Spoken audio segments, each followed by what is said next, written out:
Hey, y'all. This is Reverence for Impulse, and I'm Weena Pauly-Tarr.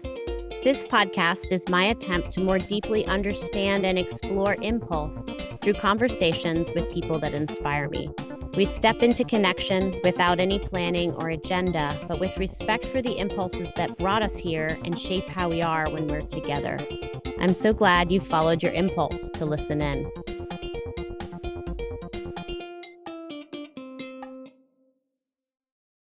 I met Laura when she came to one of my local classes I used to host in my apartment, and I invited her to bring her baby with her. She was instantly trusting and open, and like even with her baby, she had this wisdom lady quality to her presence.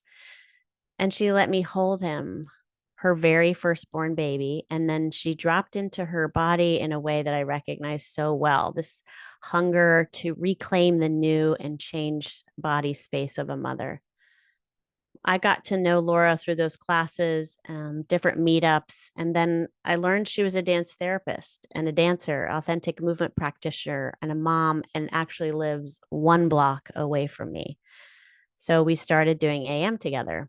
And now we can just call the other one up and say, hey, you got some time for AM? Needless to say, we became close quickly. And I got to tell you, there's nothing like running into someone you do AM with regularly at the neighborhood market or playground. There's a connection and a closeness that's unlike any other kind of run ins. Laura has an incredibly rich depth of knowledge about how movement works therapeutically. Along with being a crisis intervention trainer, Laura's been working at Rikers Island Jail in New York City for 10 years and is now the director of trainings and treatment aid services there. She's continued her authentic movement practice throughout all of this time. And alongside her work at Rikers full time, she still does AM. And she's also a mom to two beautiful, brilliant boys. This podcast was the only second one I've ever done in person. And it was the first time I tried these wireless mics so that we could be freed up from the cord. So the sound is a little different. So bear with us. I'm still figuring that part out. It's a little shorter conversation as family duties called, but I was so grateful to learn all these things about Laura's career that I had never known. It's so inspiring to see how Laura's career and her deep trust in movement got her where she is. So here is Laura. Thank you for witnessing me. Oh, thank you for witnessing me. Yeah, it's interesting for my movement. I don't really know what happened. I mean, I remember like some rhythm. I remember like having a lot of energy in my thighs and like where's the other part of my legs? um, in the beginning, I felt like I was like an animal, and there was this flow, and it brought me back to last month when I met with Karina and Denise, and we did a movement. I guess I was like next to Denise. She was witnessing, and I was doing some like flow, and it was like super powerful. And like, I felt like that coming back. There's something for me, there's some theme with some like undulating flow in my life. I don't know what it is. And then I remember laying down and feeling like, oh, and that reminds me of like Lucas is just that 33-year-old age. I forgot. Like, it's actually for me with Elliot, 3 was the hardest. And it is so difficult with Lucas right now. Like, the autonomy, that he's wanting, the meltdowns, the stuff now with Elliot, which I'm an only child. So, like, dealing with that with boys, I'm like, what is going on? It's so, like, and he at night sometimes is going, mommy, mommy, and I'm like, Lucas. And I was doing, I was like, oh, I can feel him. Like, yeah, oh, why? It's hard to live. I feel like that's always in movie. I was like, I get it, Lucas. It's hard. Life is so hard. And then I found like stillness, and I've similarly felt like I'm always on the move. I'm going, going, going, and so the stillness makes me feel like, oh, I just need the stillness, but also like some awareness, and to fully experience, I need to slow down. I feel like that's a societal issue right now. Oh, for sure. And like with social media, like going like we all need to just like stop. Yeah. It's so hard to do that. And Yeah. maybe, oh, so when you took off your hair thing, first of all, you hit the edge and then you moved around. And then I saw your hair thing. I was like, oh, she's going to get that. And it like went in your hair. And I was like, I'm just like, this is my story. Like, I'm just absorbing everyone's. And then I see it like, yeah, you can't even find it. Like, you're just absorbing all this people's shit. And I felt like, and then you took it out so easily. I'm like, oh, okay, I guess you can just like not let it absorb. But and then it was just like a moment of like, I feel I had this sense that there was going to be a struggle to get this out of my hair, to get this. But then as I witness you take it out, so what feels to me gracefully was like, sometimes the hard thing is not so hard. You just gotta take it out. And so for me, I was like, oh, I was so surprised to see how gracefully it just came out. Because I thought it was gonna get your hair long. I was like, oh, your hair's so long. So the thing is totally gone in your hair. It was funny because that was a moment of like, I had to also like, here it is, entanglement. Yeah. Entanglement with all things, and they're all together. And then I was like, oh, and that was easy. That was easy. Like, oh, bracing ourselves for like the labor of living. And it's sort of like, does it have to be that? I thought about that today because I had a client outside audio who I've had for 20 something years. So we can do that because I know exactly what his body's doing. Yeah. So we're outside and he can't run very far. So we do like 3-minute run, 2-minute walk, 2-minute run. And I can tell if by his breathing if he's, but I also felt in my body how nice it was to make it easier. My whole thing is like run till you can't. And lately it's been so disheartening because it feels so hard and it's laborious and it's effort. And then I push, I'm like, push your limit. And then I've just realized like I could run so far if I stopped all the time. It's like I could run for like an hour if I stopped and walked for a minute. I mean, my heart does this thing where it goes super high, but also when I stop, it drops very low. It's very responsive. Yeah. So it's hard to maintain a 180 heartbeat for a length of time, just as hard. But then when I stop and I'm walking, it's like 60. And I'm like, why don't I? It was just, I know this is not a new theme for me to like take a B- or find medium. But I feel like what I'm hearing and what you're saying is a little bit different, which is like you can experience ease also in hard things. Like it's available and it's also possible. So bracing or gearing up or like deciding it's that rather than doing it and then finding ease, like allowing and then going back to hard and going back. Right. And I feel like a lot of for me, like that clouds up my mind, I'll say, is the preparation for what is like, oh, this call means I did something wrong. Why did I, like, or it's in my hair. It's gonna tangle up. Like, I don't know that. I feel like so, and I used to say this to my friend a lot who would do this, like, you literally can't predict your future. As much as we think we can, we can't. So like, how do we experience without predicting, and I think this is a good practice of that. And in relationship too. Like I think the prepping for like, how is this going to be interpreted or what am I going to say after is reflective or meaningful, like all that. The workplace before relationship or within relationship to interface with relationship rather than just like, I don't know. I don't know what it's going to be like.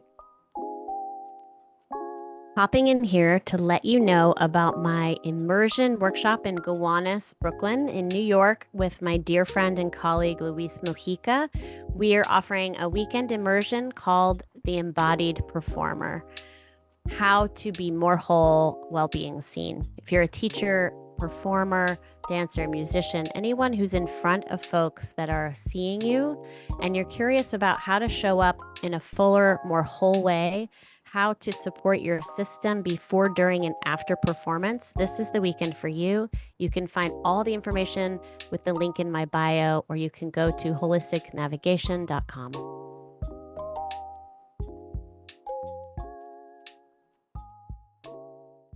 Okay. I feel like I should ask you things that are like more pertinent. So that's me and you. I'm glad though, one more thing, I'm glad you Yeah. did bring up the relationship we have. Yeah. Because it is very different. We don't No. I don't know what's going on in your life either. And our husbands are so similar, and they actually like each other a lot, but they're not really hanging out, but life. But in another realm, in another time, we were always hanging out maybe, or I don't know. Totally. The four of us, the yeah. 5 of the 4 of us, I get along really well with Matt too, and you get along with James. I know. The vibe of the 4 of us is super compatible. So compatible. Yeah. Yeah. You're definitely we were part of some Cult. organizing No. cult. Cult keeps coming up. It's interesting you say that. It's come up a lot. Really? In the new piece that Katie and I are building, it keeps coming up. Not a bad cult, but maybe a weird homesteading commune type thing. Commune. Yeah. We wouldn't put demands on each other, so not necessarily cult. No. There's a lot of demands. Right. Cults are fucked up. Let's take a commune, or where we all had clear roles and functions, and somehow they interfaced with each other and worked well. Yeah. And we have, children. Exactly. Okay.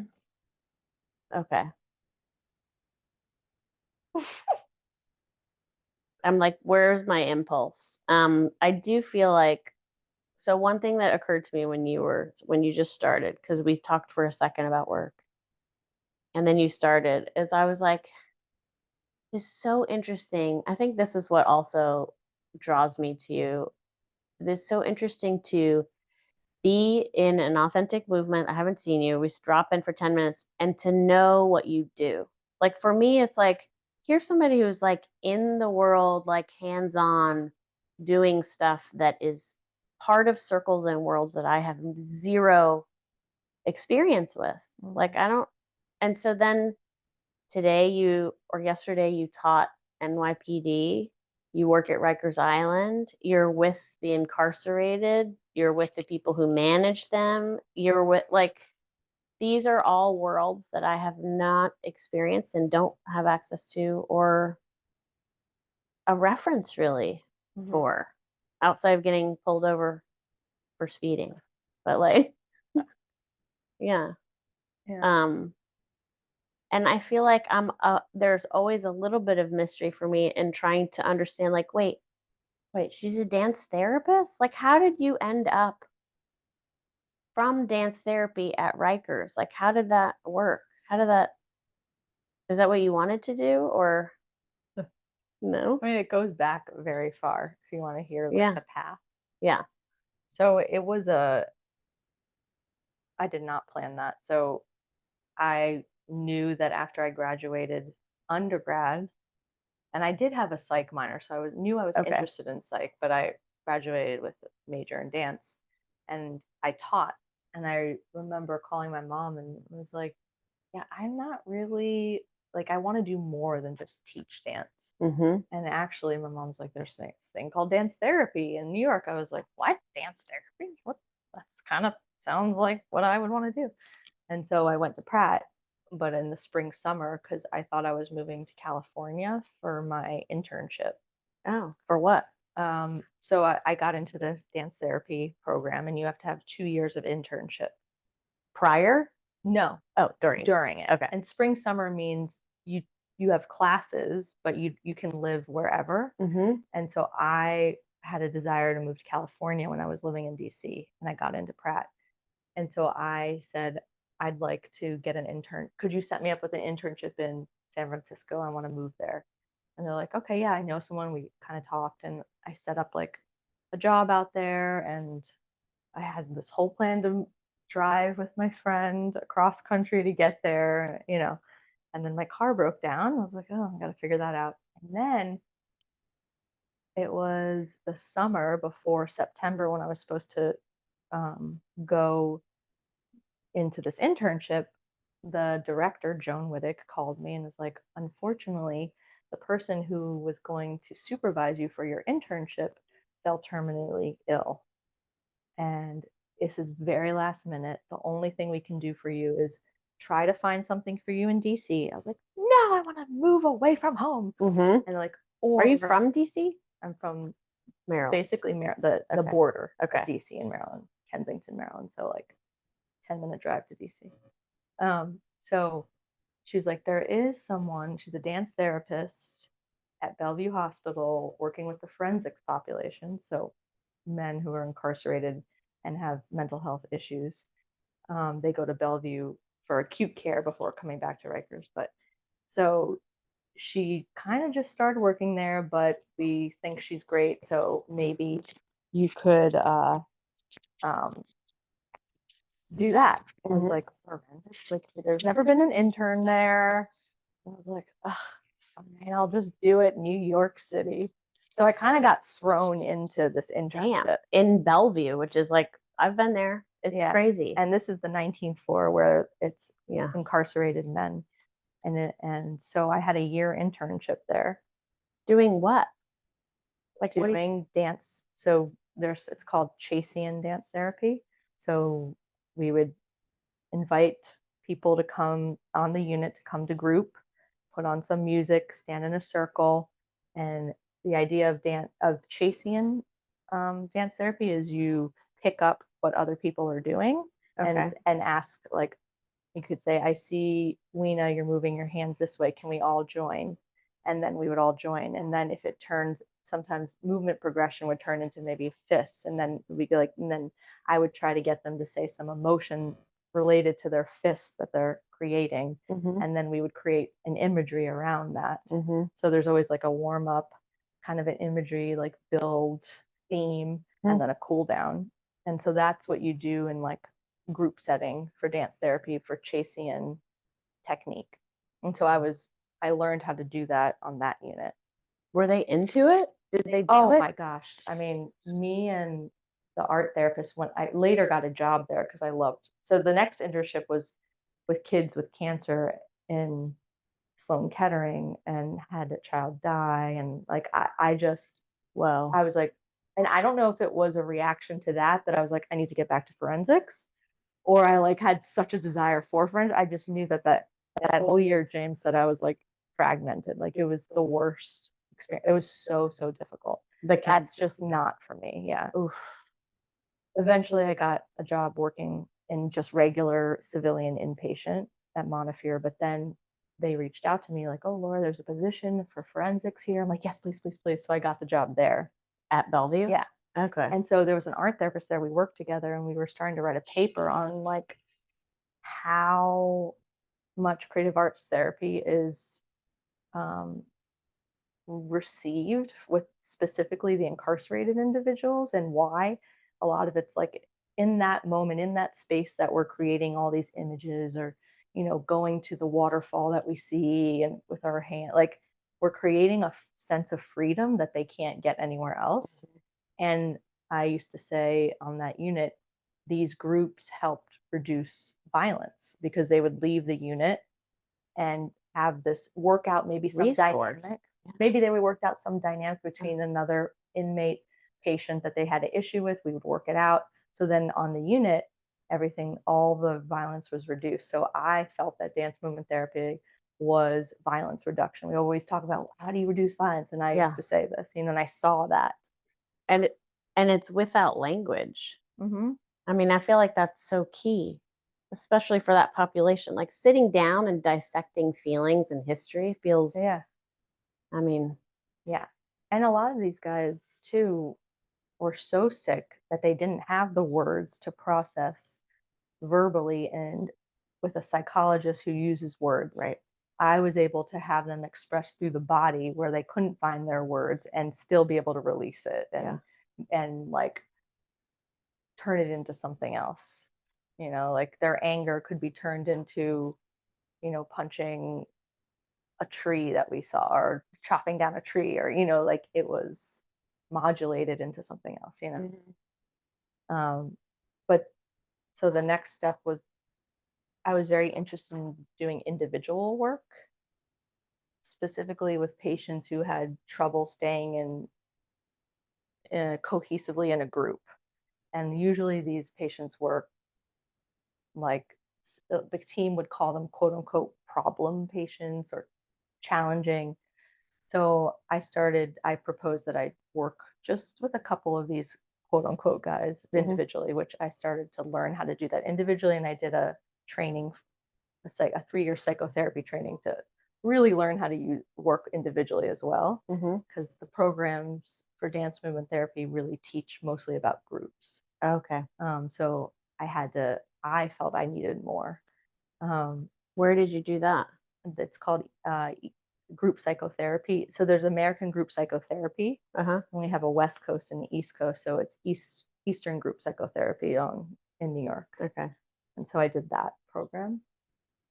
And then there was one patient who I worked with. Do you want me to tell you this whole Yes. course? Okay. There was this one patient I worked with, transgender. She would come to my groups and she was great, right?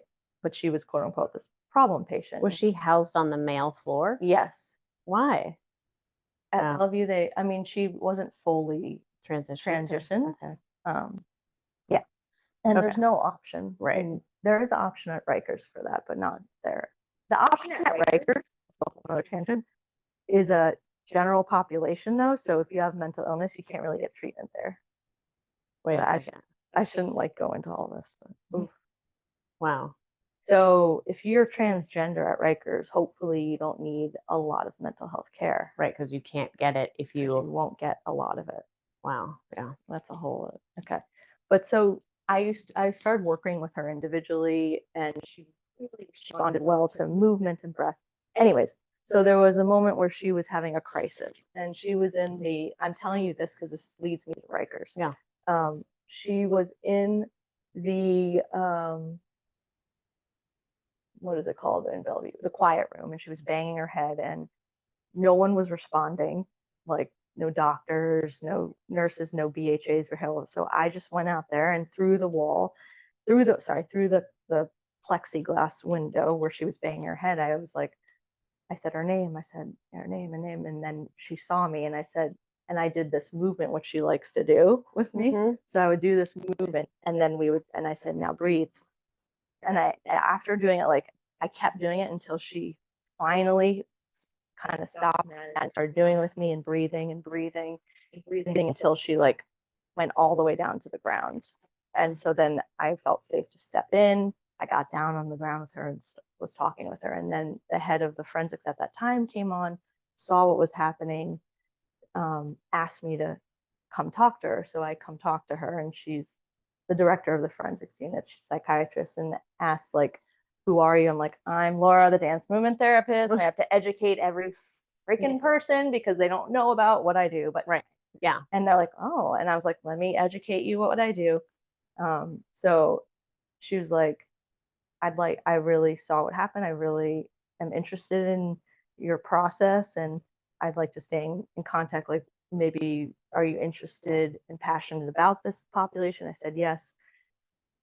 If you have anything that I could help you work on, whatever. We started a relationship. Yeah. Fast forward, we saw that there was a cohort of people who would have a revolving door between Rikers and Bellevue. Yeah. Back and forth, back and forth.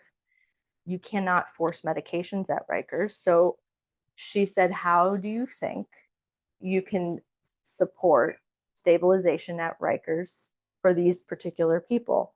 And I proposed that the Therapeutic Alliance will maintain stability longer so that they take their meds or whatever, so they don't get sent back to Bellevue so fast.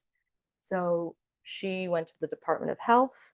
They hired me and got a grant. So I worked with about 30 patients I started treatment with them, the ones that go back and forth. So if within 2 weeks a patient went back and forth, I would begin treatment with them in Bellevue using different creative arts stuff and movement. And then when they went to Rikers, I followed them for continued treatment. So I was 2 days at Bellevue, 3 days at Rikers. Wow. I continued treatment with them. So I was with them until they were out of the system, which is unheard of. Yeah. Wow. So I could have been, I was with, some patients for years, 3 times a week, 45 minutes. Wow. So when that was done, we did a paper, and not only did it show less recidivism, but it also reduced self-harm and increased medication compliance. When that grant ran out, it ended up those people were all the problem patients. And it wasn't necessarily these patients that didn't take their meds and now they have schizophrenia, whatever. It was these patients that had personality disorders, which I got really good at treating personality disorders. So after the grant was done, this director became the director at Rikers. She came over with me and she said, would you like a position here at Rikers? You could work with teams to support them on how to treat these kinds of patients properly. Yeah. Because they're very divisive and it's very hard for DOC and mental health to treat. So I got a position full-time as the behavioral management consultant. Oh, so wow. I would consult with teams across Rikers Island how to do behavioral plans and support patients who basically have personality disorders and SMI, like severe mental illness. So the teams are, who's on those teams? They're multidisciplinary teams on different mental health units. So that could be that there's our highest level of care is called PACE units. They have psychiatrists, psychologists, they have discharge planners, they have nursing, creative arts therapists. I think that's it. So that team, when there was a difficult patient, they, instead of treating them properly, they would resort to, I can't do anything, could you just do use of force on this patient? Or they wouldn't know how to build that alliance. So I would create behavioral plans and support them on this person, that's a trigger for this person, how do you manage that? Wow.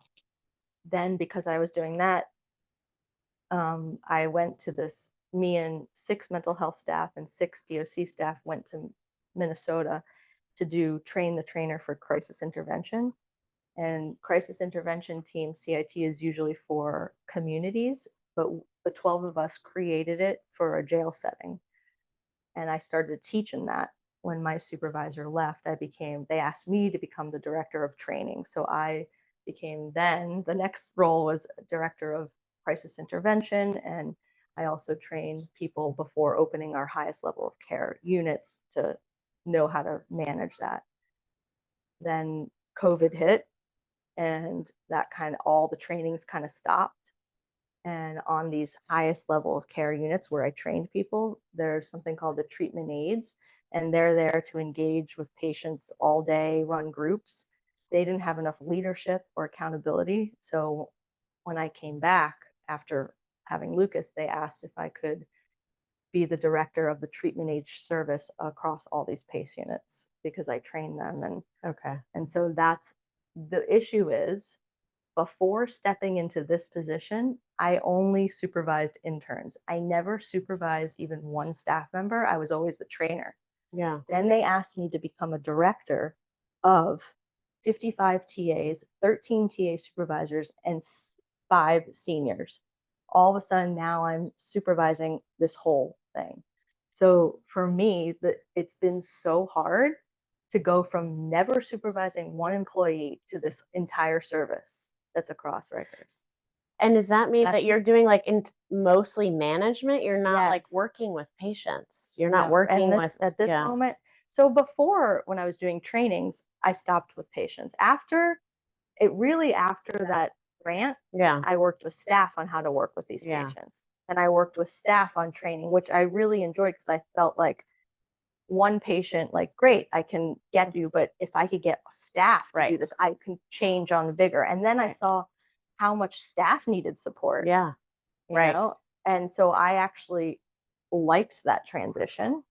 I'm just saying, like, supporting staff in a training is very different than now having to disciplinary staff because they're not, Right. showing up to work. Like, I Yeah. don't really like, and so No. that's my issue Yeah. now is like, now, like, when I'm in this position, it's like, I'm going to try to make change with group programming to make groups better and all that. But like, yeah, I do miss, Yeah. like, I was running groups in Bellevue and I Right. was like, you could see my, Yeah. yeah. So, I mean, so here's what's crazy is like me sitting on the outside and all I hear is like the news about Rikers or just like, defund police and abolish jails. And like there's a whole movement towards all of that. But what I don't hear anything about is all of the people that are inside these Mhm. systems, especially ones that are trying to support the people that are there. And you've mentioned this before just in passing, but um I know Rikers is awful in terms of like being in the jail and not having it be violent and not having the support you need to get out and create the life you want that's empowered or sustainable or self-sufficient. But like what is it like for you to be on the inside doing really working to make change in ways that are tangible and have data actually behind them Mhm. and hear all of this from the outside like Yeah. I mean, it's like, first of all, I agree that if possible, close Rikers down. Like, like, the fact that it's an island, where essentially DOC has this, like, this is my land. And it is, like, in the end, like, we as mental health, we're correctional health services through H&H. We are not part of DOC. We are going into DOC land, and in the end, they have the last say. and DOC is Department of Corrections. Okay. Most jails, the mental health services are under Department of Corrections. We are unique in that we are two different agencies and we bump heads a lot because of it. Yeah. But in the end, we are in their land, so if they say step away, we have to listen, right? Okay. So to take that and put it into the community, and like, it would, it wouldn't, their power would be lessened in that way because they, DOC's power. yes. Yeah. And also, it's so hard for people to go visit people Yeah. on the island, and really jails should be next to courthouses because there's a lot of issues with court dates being canceled, right, and all that, or they can't get there. So I agree with it. The issue is You agree with closing it down. Yes. And the option is like if they close it down, why are people upset? Because I mean, I get it, but like if it's closed down, then it would mean bringing the incarcerated into To the smaller community. jails into the community. Right. Okay. And that is impossible though. Right now, the borough-based jails are not even close to the capacity that we have. The capacity, we are rising in population. Why? I don't know. Yeah. I mean, over 40% of the people at Rikers Island have a mental health diagnosis. Yeah. And people are, courts are saying they're going to let people go with drug or whatever, but they're not. I mean, there is no way it's going to shut down because the capacity just can't. Like where would they go? They can't go anywhere. These borough-based jails do not have the Infrastructure. to support all of this, so it's not going to happen in my. Yeah. If it is, it's going to be much longer. But because we know it, in reality, it's not going to happen. We all know that who works there. Yeah. Then at least reform instead of shut down. Shut down. Let's be in reality. We're not going to be able to shut it down. Let's reform. Let's put more money into the infrastructure is very old, like that. Yeah. Put more money into they already put a ton of money into PACE units, and we do a really good job on that, which is our highest level of care. So people on PACE units have a severe mental illness and cannot function in lower care, which is MO units or GP level of care. There is not enough support in MOs, and those are sick people. And in GP, we have sick people. Like, put money in other places too. Yeah, right. Like, that's what we need to do. And there are some amazing officers that are better than mental health people. And there are some awful officers. Same in the mental health. Like, Yeah. it's about what kind of teams you create on these units.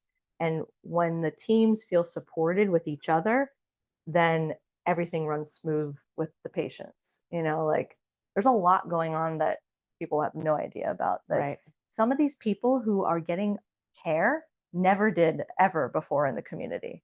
Never did when before they were incarcerated, they had no access to they have medications and food, and they have access to medication, they have access to mental health services. groups, individual, like a lot of these guys get way more access to mental health care at Rikers Island than they ever did in their life. And what do you think? But what about our, that, because I just saw something recently about some violent incident. Oh, they didn't go in and help the guy who was trying to hang himself.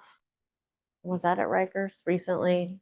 And they just sort of watched, and no one came in, and there was the family is, I guess, pressing charges because the person who was on watch was supposed to be keeping an eye out, and I don't know, I might be botching the story, but apparently had kind of seen it, but didn't do anything about it, and the guy ended up dying.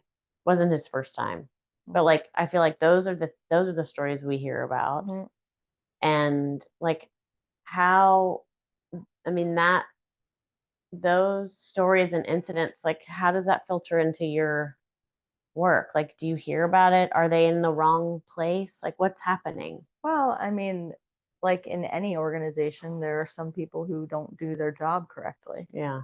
And in any new organization, when something bad happens, it doesn't mean there's not a lot of gray to why that happened. Right.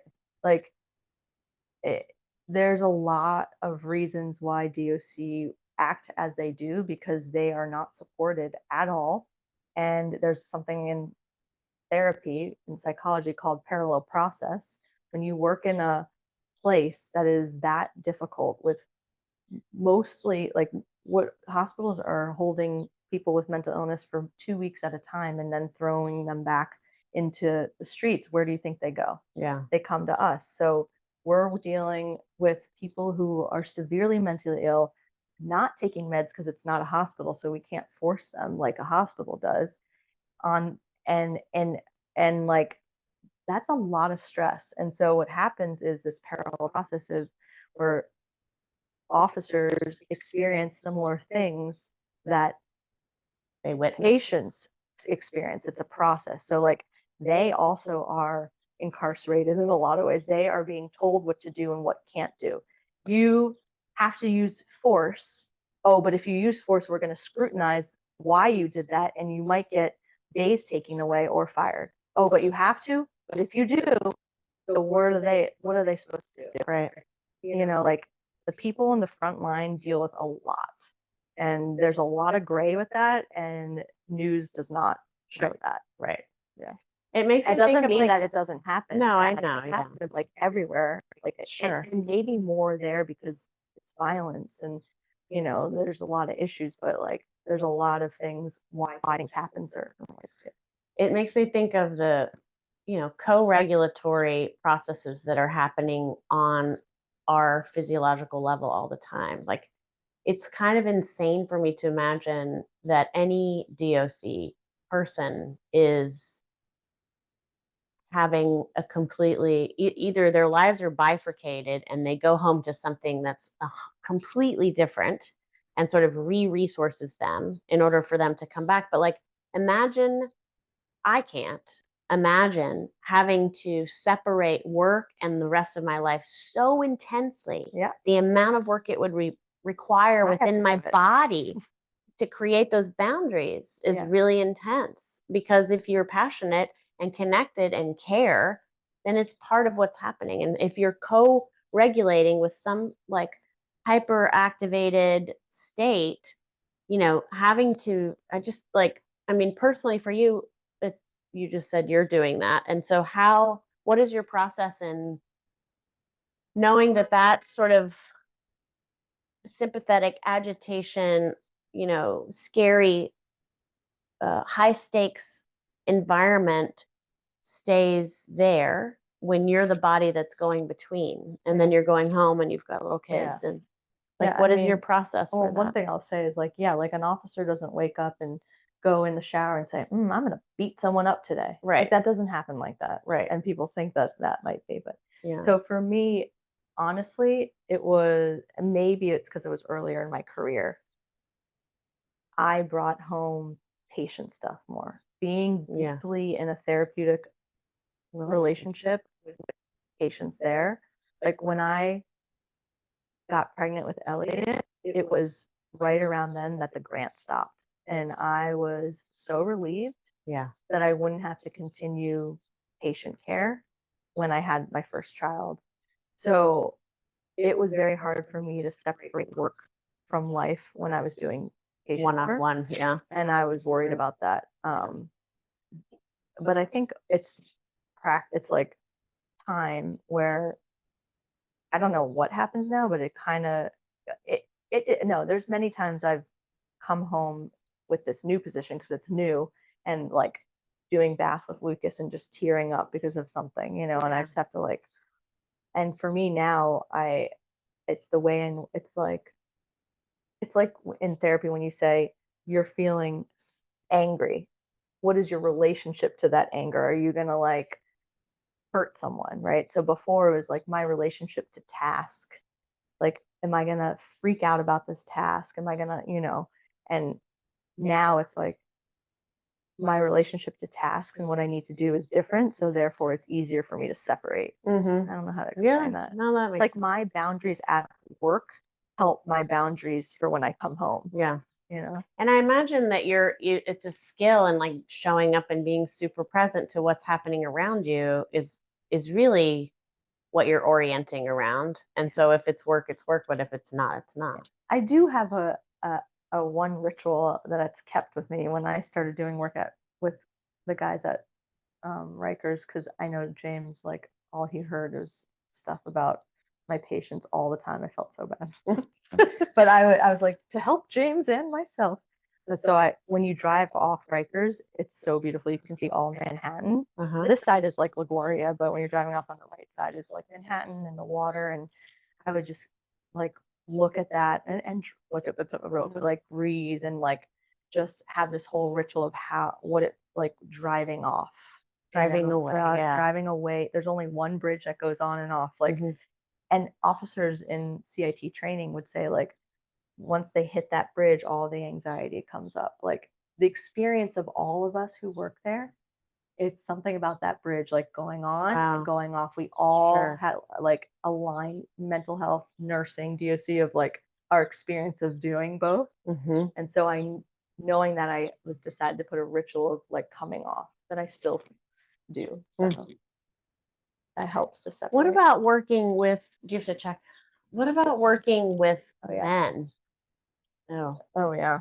That's a whole other thing we didn't really get to, but because my niece Oktay wrote a whole paper about doing dance therapy with men, incarcerated men. What's interesting is most of the things I run, I would say 95% women. There's so few men in the general public that do anything close to dance therapy or authentic movement.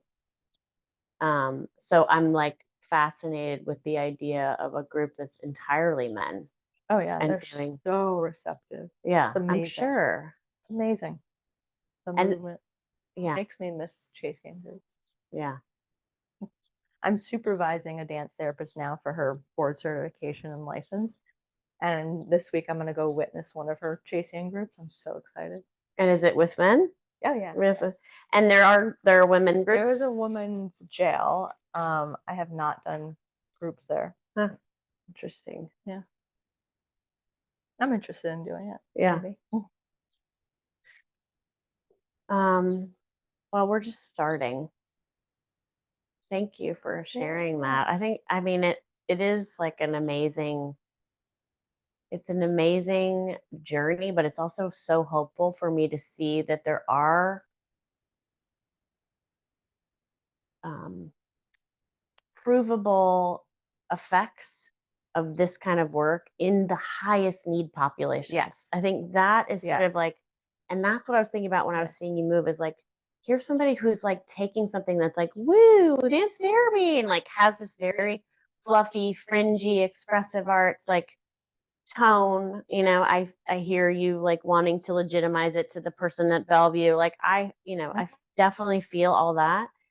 And then seeing it be so, I mean, beyond legitimized, like provable and effective Yeah. in like the highest need population. Yeah. Like, look, people, this is fucking matters. Yes. And having an outlet or a way of working that is entirely based within body and movement Yeah. and doesn't require this, very intricate linguistic Yeah, no. mapping narrative is interesting. And I think most therapists know, like, I don't know any therapist who doesn't agree with that and isn't on board with body centered and like Yeah. letting go of narrative and all that.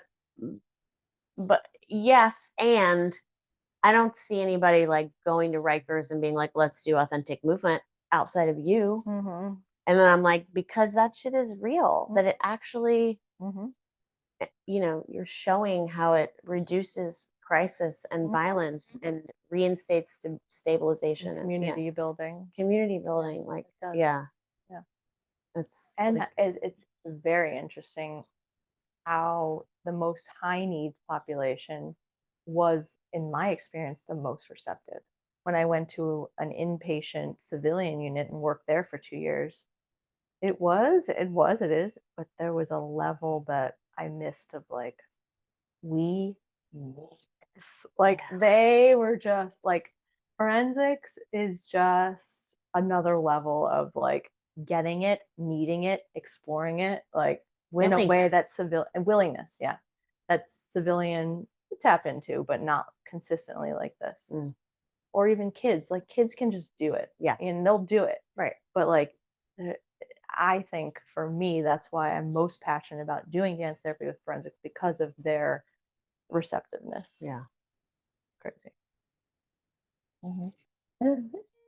Thank you. Thank you. I love that. Thank you so much for listening to Laura and I. If you are curious about Laura's work or you want more information about her, you can find her contact info in her bio listed with the podcast notes. I'm wishing everyone a wonderful summer if you are in that season, and otherwise take great care of yourselves. Till next time.